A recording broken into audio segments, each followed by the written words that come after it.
When I listen to this story, I feel like crying.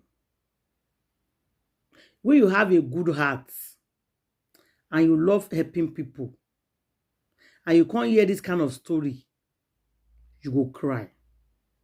Now, the reason why I don't want to narrate this story by myself, the way Daniel, true crime, they narrate this RIP of this guy. But I say she explained very well. So pardon me, guys. I want me to listen to her voice. Listen to the narrative. How this boy take by. How government official from government house take beats. Shoot this boy. Abandon her from 11 a.m. in the morning. They left that boy dead till 5 p.m. May Nigeria never happen to you. If I dey talk, people know they understand. Any country will not get law. You are on your own. I mean, they tell you, any country will not get law. You are on your own. I bet me could share this video.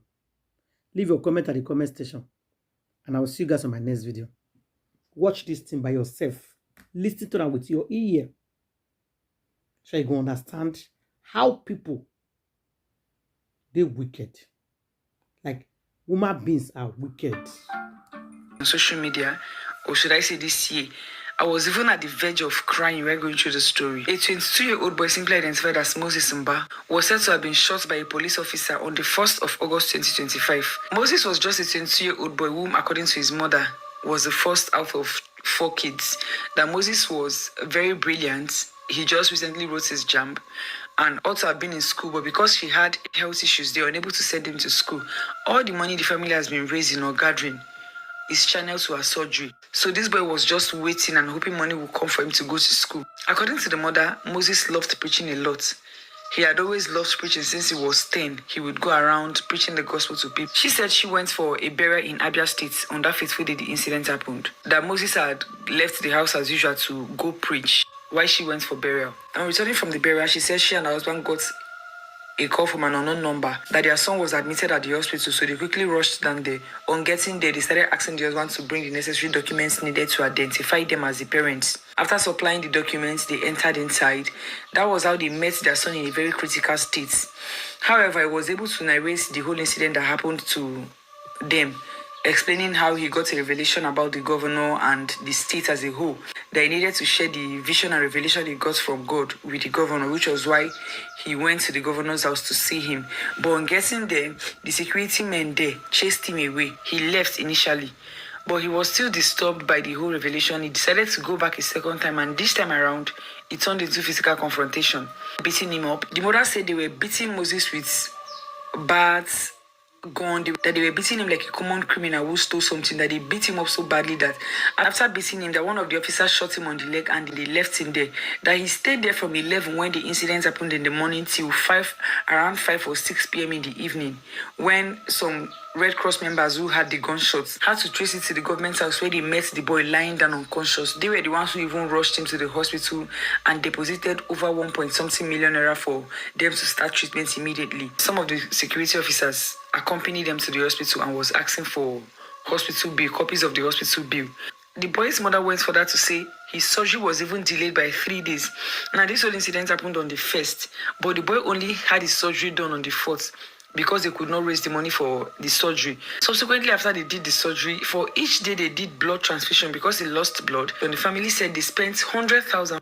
Somewhere along the line, they said the boy had internal injuries and some complications, which eventually led to his death on the 9th of August. The mother said most of the hospital bill was even paid by the Red Cross members. And the little help they got from the government house was from a man called Emmanuel Dixon, who was said to be an aide to the governor's chief of staff. That the man supported them with part of the money they used in depositing Moses' body. They used in depositing Moses' body to the morgue. According to the mother, days after the boy died and his body was deposited, while they were making arrangements for his burial, some officials from the government house were secretly going behind the family without their consent, to go and see the boy's body at the mortuary. And so she filed an official report at Zone 6 in Calabar. After she filed the report, the police invited every officer present the day the incident happened, including the officers who have been coming to visit the boy at the morgue so far. After the invitation, they didn't hear anything from them, like any progress, if anything has been done. They went back on several locations to see that these people have given their statements, but nothing was coming out. So someone advised them to take the whole matter to social media to try and reach out to activists and post everything online. That was how the mother started granting interviews online. They made a newspaper publication, and after making all those interviews and publications, they started receiving threats. Someone called and started threatening them. The mother said they were asked to come to the state CID in Calabar, that the commissioner of police wanted to see them.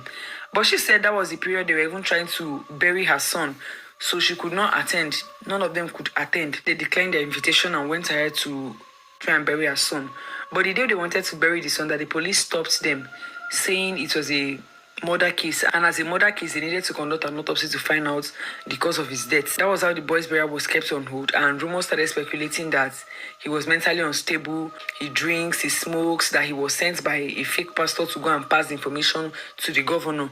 The mother said her son doesn't drink nor smoke, neither was he sent by any pastor, that he had always loved preaching since he was a child, that was what he does. He sees revelations most times. So him going there was not an act persuaded or insinuated by somebody else. He was not sent. And neither did he drink anything, because at that point they were trying to make it look like the boy was mentally unstable, that everything he did was not normal, that everything he was doing at that point was not normal, which was why they reacted the way they reacted. The mother even went as far as showing Moses certifications that he scored over 196 in his recent jam. So somebody that is mentally unstable, how is it possible that he would go and take jam and score that good? However, the State Commissioner for Information said Moses did not go to the governor's current house, that Moses went to the governor's former house, and in a video he was seen throwing stones at the security officer, which made them believe he was mentally unstable, and as a result of that, they felt he was a threat to the governor or his aides, which was why they took the action they took. However, that he was not pleased with the whole turnout, that he was not in support of how everything played out. At this point, the matter is still ongoing, and the State Commissioner of Police has assured them that the matter has been moved to the Director of Public Prosecution for legal guidance. Hopefully, I pray they get justice for this boy, because this matter is just a little bit complicated, given the fact that government officials are involved. This has to do with the governor. The matter is somehow, I don't know, but I hope the boy gets justice. Even if the mother said she's not looking for monetary compensation, all she wants to know is the people who did what happened to her son. She just wants to see the people who shot her son and to find out why they did what they did. If possible, they should apologize, so all of them can settle amicably and she buries her son. This is very unfortunate. This is very painful, because the mother said it was that boy who was even trying to take care of the family while they were raising money to send her to India for surgery. I hope he so rest in peace. However, what is the take on the story? Because so many... So guys, what do you think concerning this story? Government official, let's just assume the guy is mad. Let's assume he said he's not correct.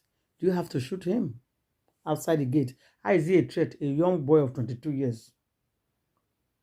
I want to see the governor. I want to give a revelation. Anyway, let's see how the case will go. May his gentle soul rest in peace. I hope he gets justice. I hope the people that shot him pay for their crime. So I'll keep you guys updated. Anything, anyhow, the case go, I'll let you guys know. For the mother, madam, take heart. That is Nigeria for you. They don't have law. People think they can just do anything they want. And they think they can get away with everything. But no, sometimes it does not work that way.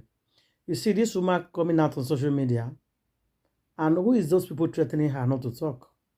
She has to talk. Everybody has to know.